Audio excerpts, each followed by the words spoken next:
Inilah di antara ciri yang kedua, bahwa golongan yang selamat itu pasti akan dihadapkan dengan musuh-musuhnya. Pertama, tentu musuhnya adalah dari setan, Bu. Setan ini ala ra'sihim iblis, tentu dedengkotnya adalah iblis. Itu tidak akan tinggal diam, Bu. Bagaimana caranya dia menyesatkan kita sebagai anak Adam. Dan itu janji iblis di hadapan Allah Subhanahu wa taala saat Adam diciptakan. Di mana iblis mengatakan di hadapan Allah Subhanahu wa taala, "Fabima aghwaytani la aqudanna lahum siratakal mustaqim." Ya Rabb, karena engkau telah sesatkan aku, maka aku akan sesatkan Bani Adam dari jalanmu yang lurus. Itu janjinya iblis di hadapan Allah, Bu.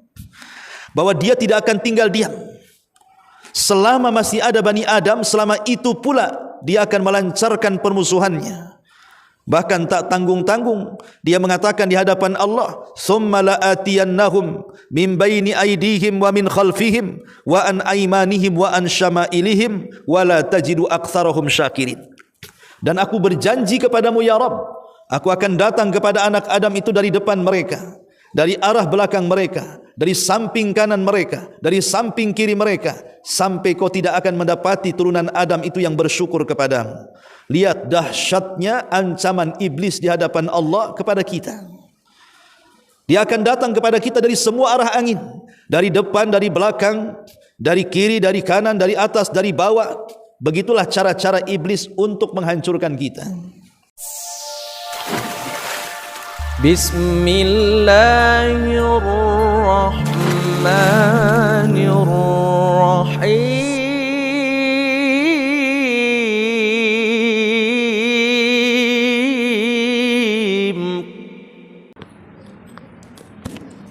Yes. Dah mulai. Bismillahirrahmanirrahim.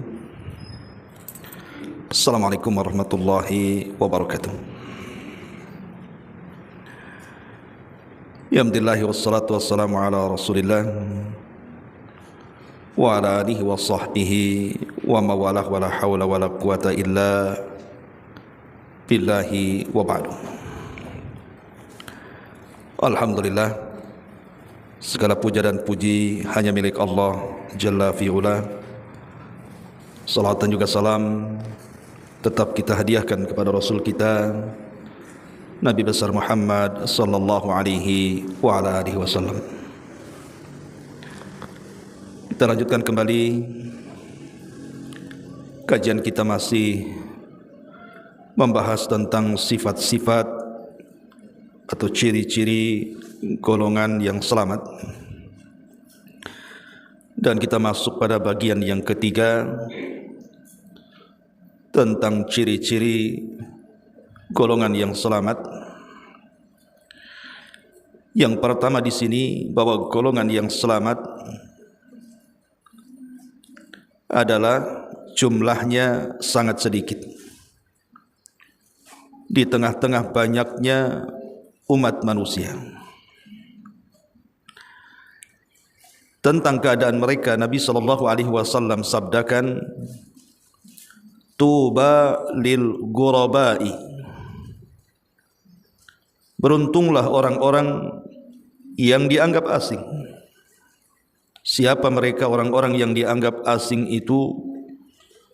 Nabi mengatakan, "Unasun salihuna fi unasin su'in kathirin, man ya'sihim aktsaru mimma yuti'uhum." Di mana orang-orang saleh, orang-orang baik di lingkungan tersebut, atau orang-orang baik di lingkungan orang-orang yang banyak berperangai buruk, orang-orang yang mendurhakai mereka lebih banyak dibandingkan orang-orang yang mentaati mereka. Jadi orang-orang yang dianggap asing adalah di mana jumlah orang-orang soleh lebih sedikit dibandingkan orang-orang jahat, dan orang-orang yang mentaati kepada Allah lebih sedikit dibandingkan mereka orang-orang yang bermaksiat kepada Allah Subhanahu wa taala. Dan di dalam Al-Quranul Karim Allah Subhanahu wa taala mengisyaratkan wa qalilun min ibadiyas syakur, dan sedikit sekali dari hamba-hambaku yang bersyukur. As-Saba ayat 13. Ma'asyiral muslimat yang dimuliakan Allah Subhanahu wa taala, hadis ini adalah hadis penggalan di mana Nabi sallallahu alaihi wasallam bersabda di permulaannya bicara tentang keasingan Islam. Kata Nabi sallallahu alaihi wasallam, bada'al Islam ghariba. Islam itu di permulaannya, kemunculannya dianggap asing. Wa sayaudu ghariba kama bada. Dan kelak Islam akan kembali dianggap asing seperti permulaannya. Maka Nabi sallallahu alaihi wasallam mengatakan fatuba lil ghuraba. Beruntunglah orang-orang yang dianggap asing itu. Baru Rasul mengatakan orang-orang yang dianggap asing itu di mana orang-orang baik yang berada di tengah orang-orang jahat itu lebih sedikit, dan orang-orang yang bermaksiat di tengah-tengah orang yang taat itu lebih banyak. Itulah orang-orang asing. Ma'asyiral muslimat yang dimuliakan Allah Subhanahu wa taala, tentu hadis ini adalah hadis tentang alamun min a'lamin nubuwah, satu tanda dari tanda-tanda kenabian, dan satu ayat daripada ayat-ayat Allah Subhanahu wa taala, di mana kita semakin yakin bahwa Nabi sallallahu alaihi wasallam yang diutus kepada kita itu memang betul-betul seorang nabi, karena dia mampu untuk memprediksi apa yang akan berlaku di akhir zaman. Tentu prediksi itu karena wahyu yang Allah wahyukan kepadanya. Dan hadis ini juga menunjukkan tentang akan keasingan Islam di akhir zaman. Dan itu kenyataan yang harus dihadapi setiap orang-orang yang mengaku Islam, bahwa Islam satu hari akan dianggap asing di tengah-tengah pemeluknya. Persis seperti sabda Nabi sallallahu alaihi wasallam, di mana Islam hanya tinggal namanya dan Al-Qur'an hanya tinggal bacaannya. Islam tinggal namanya artinya tidak tahu hakikat daripada Islam itu sendiri. Sehingga ketika ada orang-orang yang betul-betul menampakkan Islam yang sesungguhnya sesuai dengan datangnya pada awalnya, maka orang-orang pun menganggap asing karena mereka tidak mengenal Islam yang sesungguhnya. Dan ini sebuah kenyataan. Tentu tidak lain pergeseran keasingan Islam ini dari zaman ke zaman, karena jauhnya kita dari Nabi sallallahu alaihi wasallam dan gencarnya musuh-musuh di luar daripada Islam untuk menghancurkan Islam dari dalam. Sekalipun mereka tidak berhasil menjadikan orang Islam keluar dari Islam, tetapi minimalnya mereka telah berhasil menjauhkan para pemeluk Islam dari ajaran Islam. Mereka tetap di atas Islam tapi tidak mengenal apa itu Islam. Sehingga ketika datang para penyeru Islam yang sesungguhnya, kemudian mereka pun menganggap bahwa itu ajaran apa? Asing bagi mereka, padahal itulah Islam. Karena sudah jauhnya mereka dari Islam disebabkan oleh musuh-musuh mereka yang sudah menghantam dari dalam. Ma'asyiral muslimin, muslimat yang dimuliakan Allah Subhanahu wa taala. Ada sebuah hadis yang sangat merinding kalau kita baca. Kata Nabi sallallahu alaihi wasallam bahwa di akhir zaman Islam ini akan dikerubung oleh musuh-musuhnya, seperti orang-orang lapar mengerubung makanan yang lezat yang ada di meja makan. Kata Nabi SAW, yushiku an tatada'a alaikum kama tada'al akalatu ila qas'atiha. Hampir-hampir kalian itu akan dikepung dari semua arah seperti orang-orang lapar yang mengepung makanan yang lezat yang ada di meja makan. Sahabat bertanya kepada Nabi, Rasul, amin qillatin nahnu yauma idzin. Rasul, apakah karena jumlah kami sedikit di kala itu? Ataukah jumlah musuh begitu banyak, wahai Rasul? Maka Nabi SAW mengatakan, tidak, bal antum yauma idzin katsirun. Bahkan kalian pada hari itu sungguh jumlah yang sangat banyak dibandingkan musuh-musuh kalian. Artinya secara kuantitas kalian lebih banyak dibandingkan musuh-musuh kalian. Kemudian para sahabat makin heran dan mengatakan, ya Rasulullah, kalau memang jumlah kami jauh lebih banyak dibandingkan jumlah musuh-musuh kami, kenapa kami bisa dikepung dari semua arah? Di mana barat mau menjajah, timur mau menerkam, utara dan selatan juga mau mencakar. Maka Nabi SAW mengatakan, karena jumlah kalian itu seperti buih di lautan. Walakinnakum kagutha'is saili, kata Rasul. Akan tetapi jumlah yang begitu banyak yang ada di tengah-tengah kalian itu seperti buih yang ada di lautan. Lihat buih itu, mudah dipermainkan ombak, dihempas ke kanan dan ke kiri. Artinya bahwa umat Islam di akhir zaman itu mudah untuk dipermainkan musuh-musuhnya, karena seperti buih centang perenang. Kemudian Nabi SAW berikan alasannya, kenapa kaum muslimin di akhir zaman itu kondisinya lemah dengan jumlah yang banyak. Kata Nabi SAW, karena Allah telah cabut di hati-hati musuh-musuh kalian itu perasaan takut. Tetapi sebaliknya, Allah Subhanahu wa taala tanamkan penyakit kelemahan di hati-hati kalian. Jadi perasaan takut di hati musuh dicabut, kemudian perasaan lemah ditanamkan di hati-hati kalian. Kemudian para sahabat bertanya tentang sebab kelemahan itu. Maka Nabi SAW menjelaskan bahwa sebab kelemahan itu karena dua perkara. Pertama, hubbud dunya, karena terlampau cinta dengan dunia, dan yang kedua karena takut kematian. Cinta dunia dan takut mati itulah yang menjadikan lemahnya kalian di akhir zaman. Hadis ini juga menjelaskan kepada kita tentang keterasingan Islam.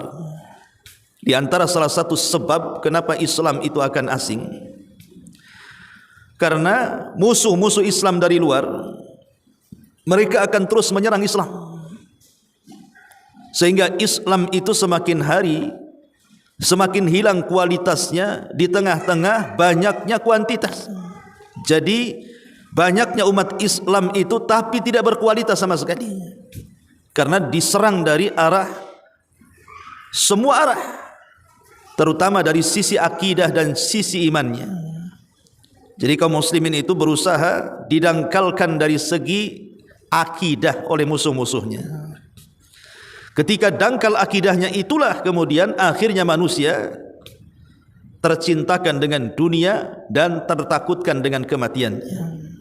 Dan itu terbukti, Bu.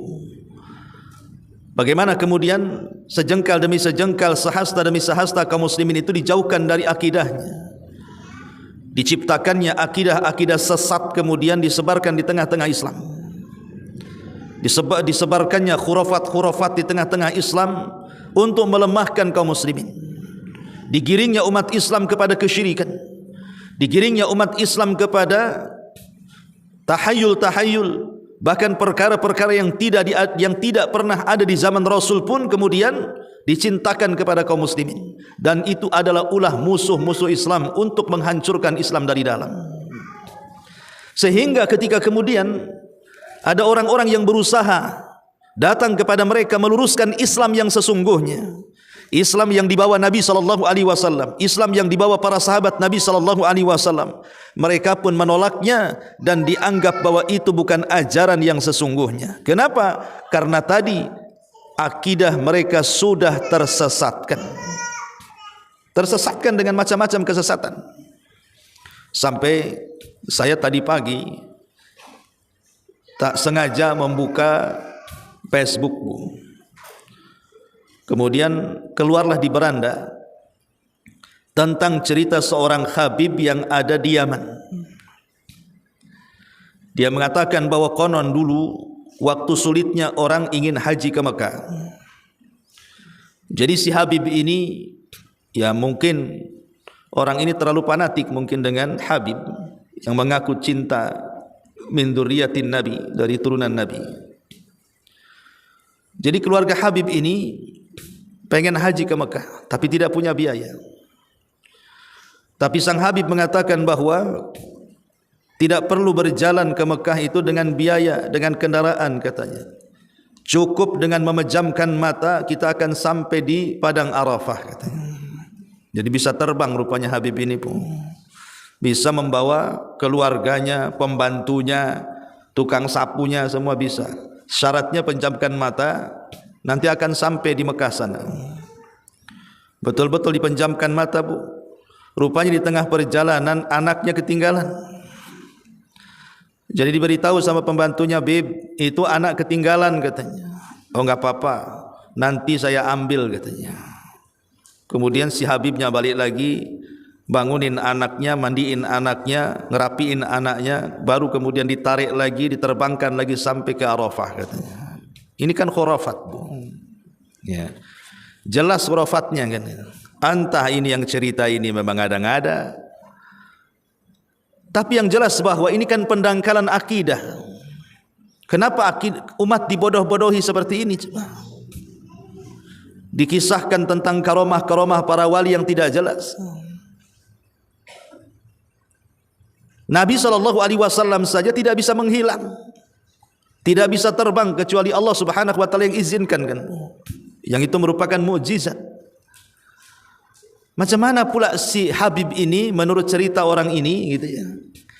Dia sanggup menghajikan seluruh keluarganya, murid-muridnya, cukup dengan memejamkan mata semua bisa hilang dari Yaman, kemudian tiba-tiba ujung-ujung sudah di Arafah, kan hebat, Bu. Itu kalau buka travel itu laris itu, Bu. Ya. Lah yang seperti ini kan pendangkalan akidah namanya.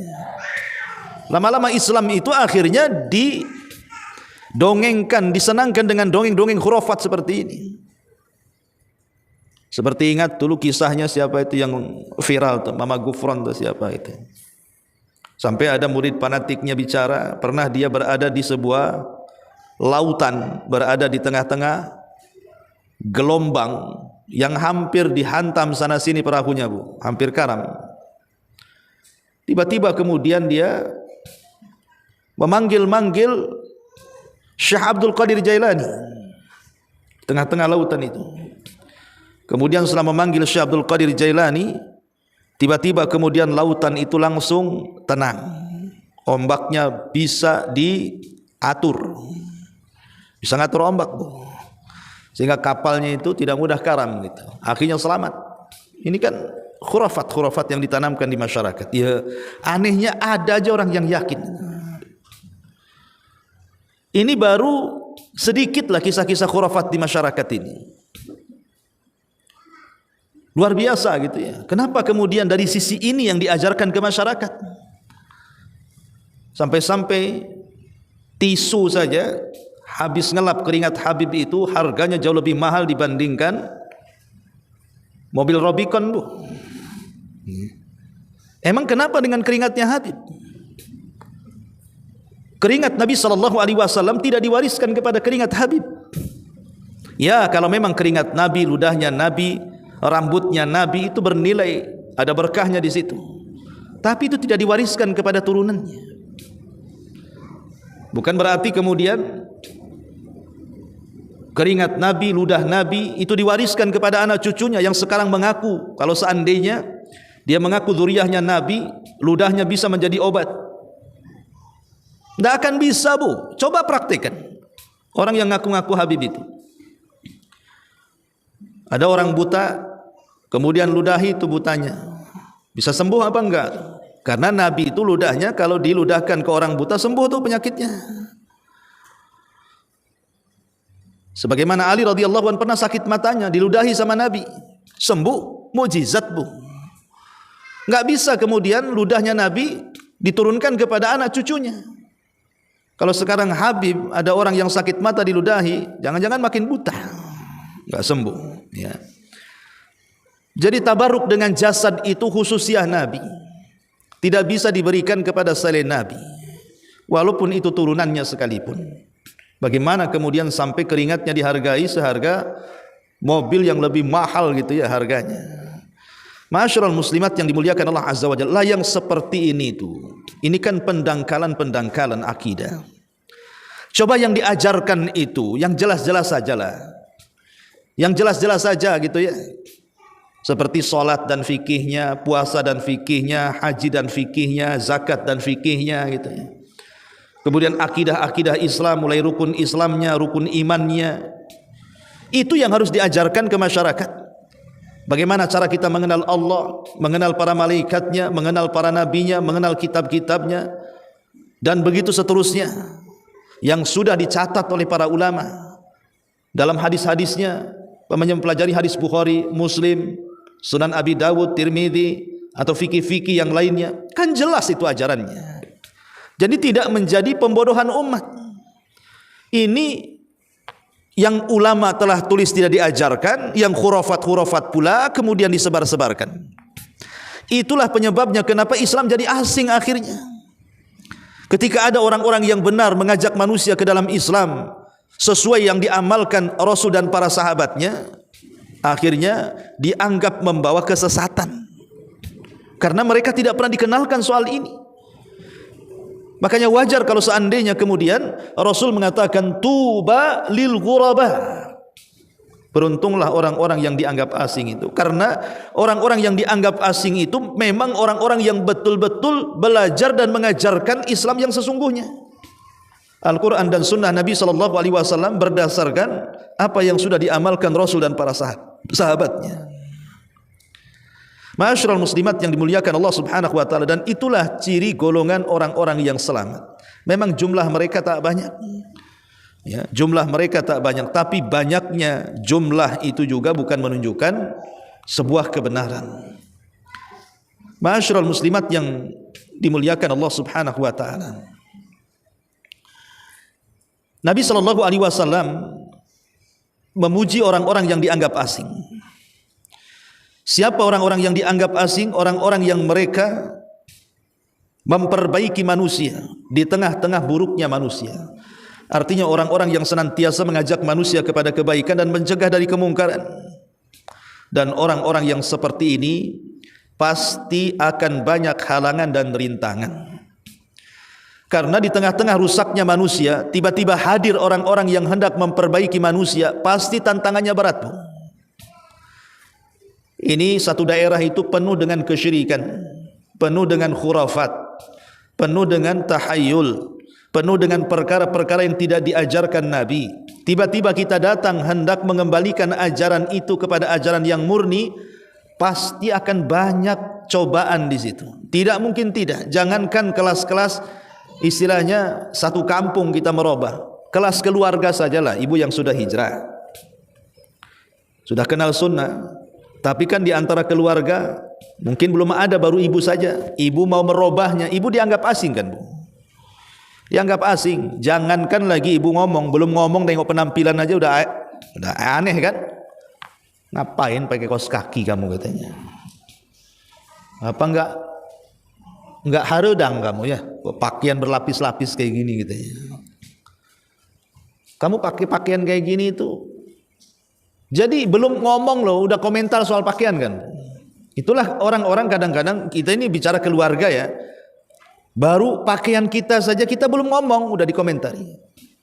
Setelah kita ngomong ini tak boleh, ini boleh, ini yang sunnah, ini yang tak sunnah, ini yang tauhid, ini yang bukan tauhid, dan begitu seterusnya. Mulai pasti ada pertentangan.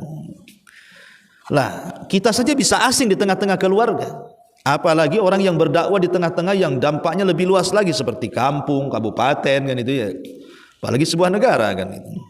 Tetapi yakinlah Nabi mengatakan dalam sebuah hadis, fa inna mi waraikum ayyama sabri. Di belakang kalian itu ada hari-hari kesabaran, kata Rasul. As-sabru fihinna mithlal al-qabid alal jamri. Orang yang sabar dikala itu, dikala dia menegakkan tauhid dan sunnah di tengah-tengah masyarakat, maka seperti orang-orang yang memegang bara api. Semakin dipegang semakin panas, tapi kalau sampai dilepas maka lepaslah Islam, lepaslah sunnah. Lil amilina fihinna ajru 50 rajulan ya'maluna mithla amalihi.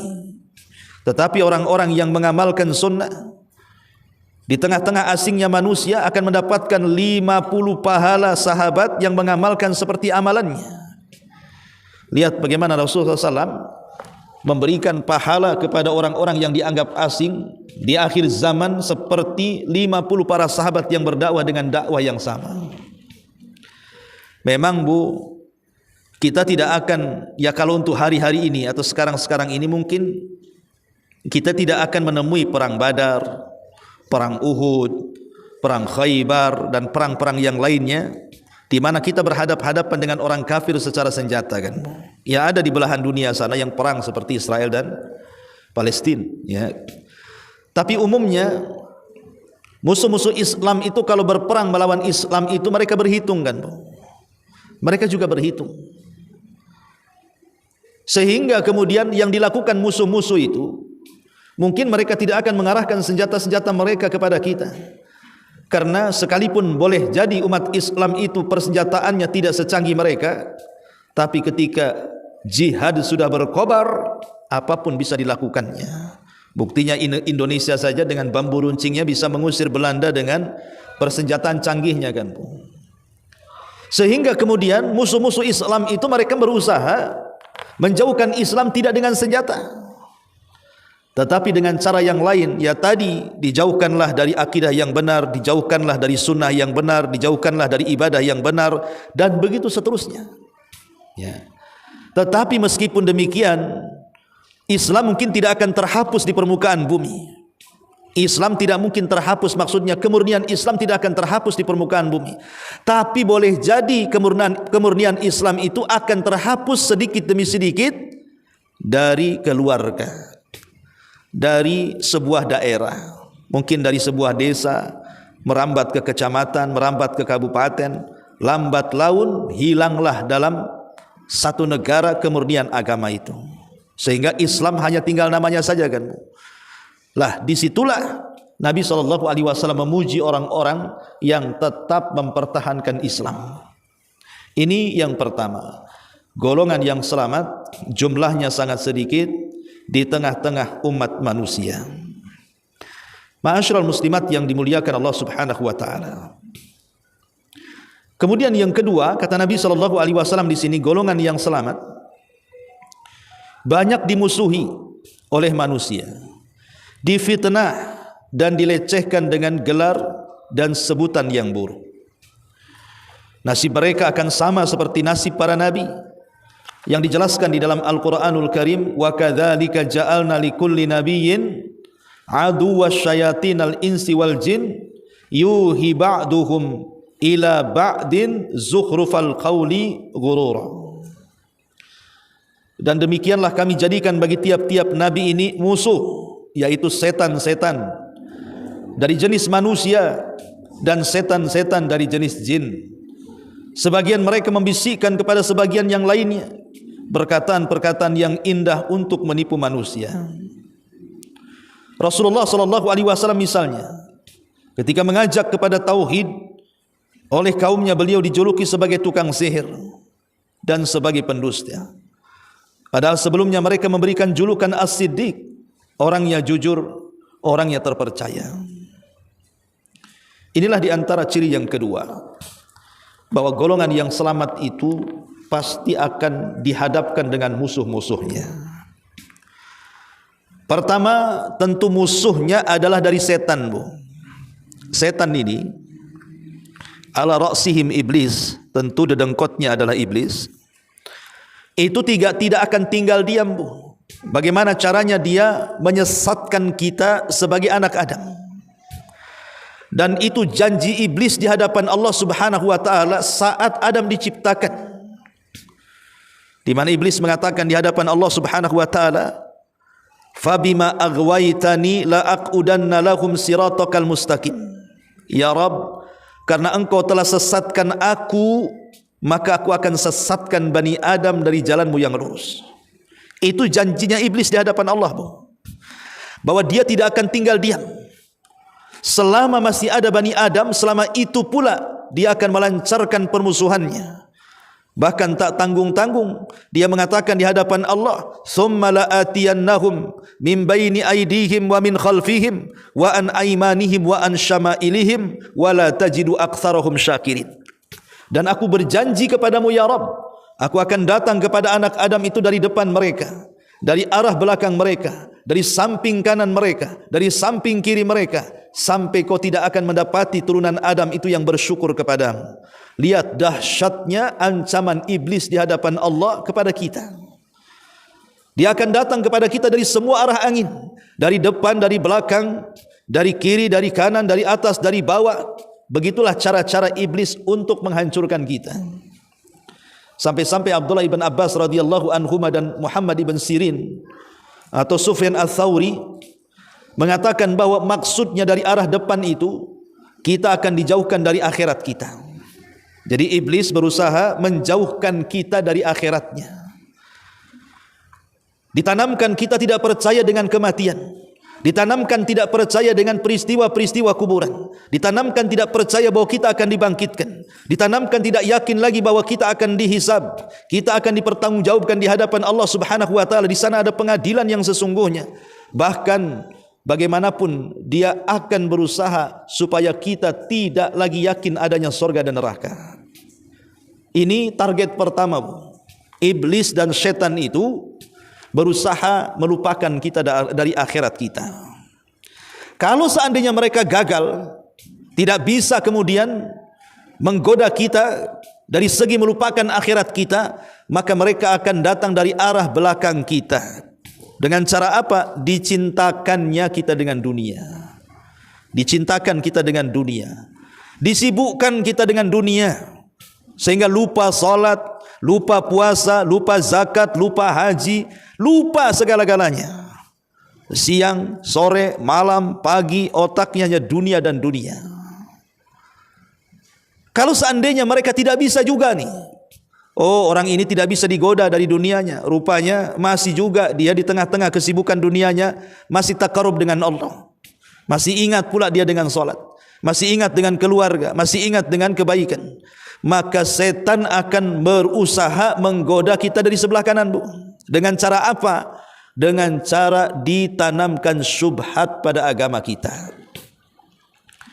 Dengan cara ditanamkan syubhat dalam agama kita, Bu. Di mana setan akan datang menghiasi perkara yang hak menjadi batil, perkara batil menjadi hak. Akhirnya kemudian dihias-hiasi kesyirikan jadi tauhid, tauhid pula jadi syirik. Dihiasilah yang sunnah, sunnah jadi bid'ah, yang bid'ah pula dianggap sunnah.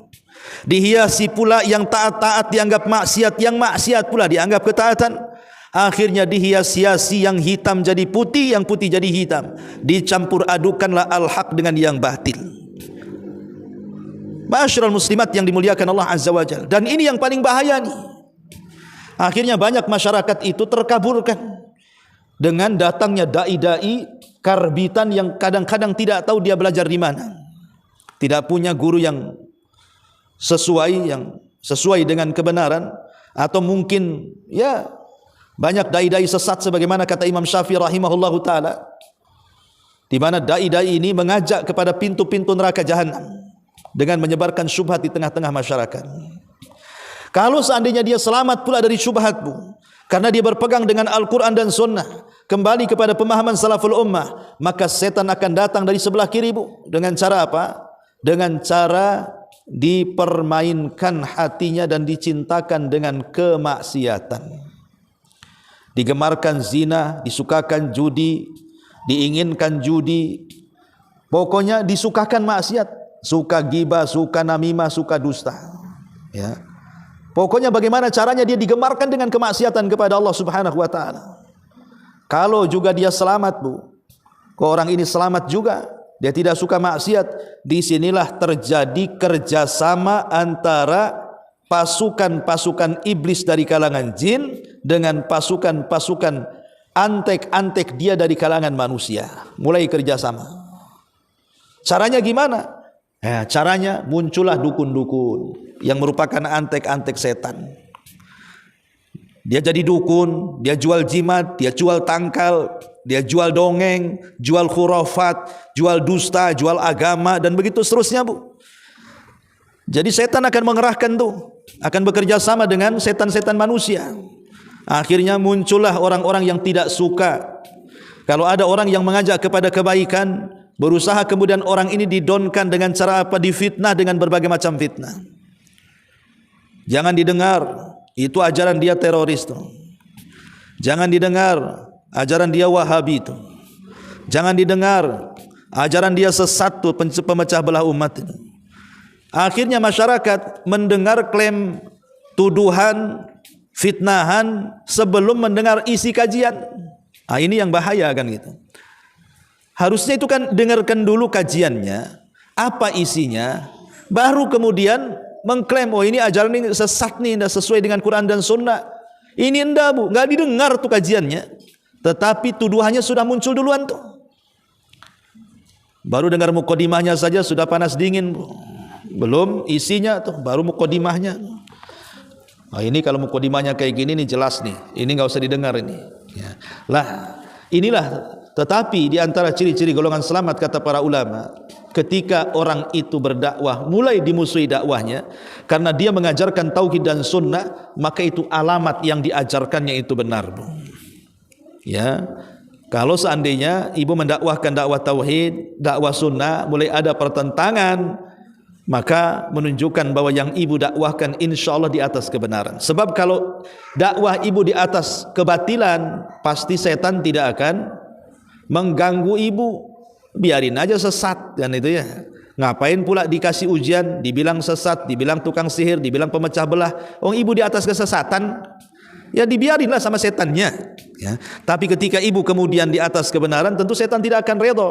Makanya dia akan bekerja sama dengan setan manusia supaya menghentikan dakwah ibu dengan cara memberikan fitnahan-fitnahan tadi. Nah ini juga diantaranya. Nah di sini Syekh Abdul Aziz, ya, ketika bin Bas ditanya tentang golongan yang selamat, beliau menjawab, mereka adalah orang-orang yang senantiasa mengikuti manhaj salaf dan setiap orang yang mengikuti jalan para salafun saleh, maksudnya Rasul dan para sahabat, dan setiap orang yang mengikuti jalan petunjuk mereka. Itulah sebagian dari manhaj dan ciri-ciri golongan yang selamat. Pada pasal-pasal berikut akan dibahas masalah akidah, tentang siapa akidah golongan yang selamat. Wallahu a'lam bishawab. Ini diantara bagian yang ketiga dari ciri-ciri golongan yang selamat. Taib, sampai di sini. Silakan kalau ada yang bertanya.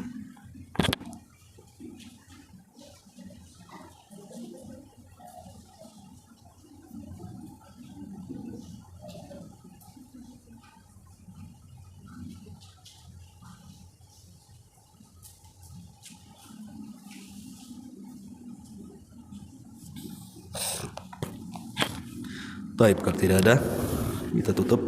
Subhanakallah bihamdik, subhanakallah bihamdika, asyhadu an la ilaha illa anta astaghfiruka